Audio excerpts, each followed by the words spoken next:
Ethanim is the correct seventh month of the biblical Hebrew calendar. Here in the first book of James, chapter 8, verse 2, or even say if you're looking at the Septuagint, it was also considered to be the third book of James because in the Septuagint, and maybe even other references, the first and second book of Samuel were called First and Second Kings because it starts with Saul, the first king of a unified Israel, then David, and then Solomon, and so on and so forth.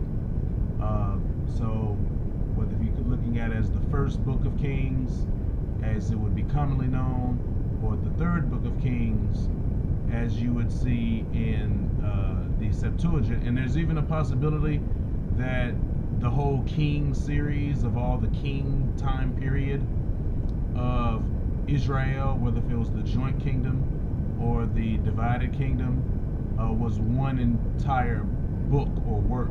It's just maybe it only fit into certain scrolls, so they broke it up into 4 parts.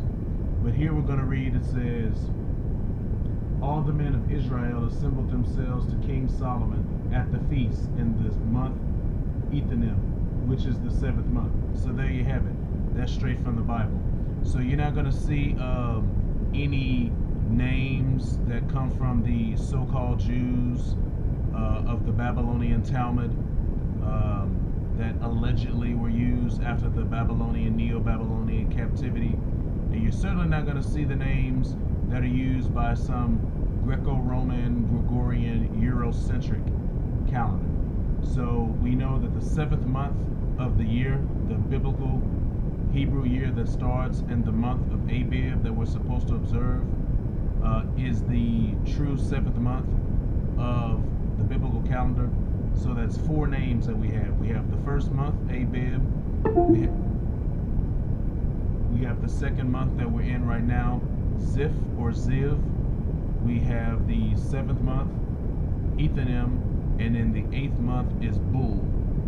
That's all of the names that I've been able to come across so far. Maybe we'll get anything in continuous studies that will let us know the true names of the rest of the months for the biblical calendar, instead of these, pagan replacement names that have been forced upon us. So this is just a real quick little lesson right here, so we can try to reconstruct the biblical calendar. Shalom.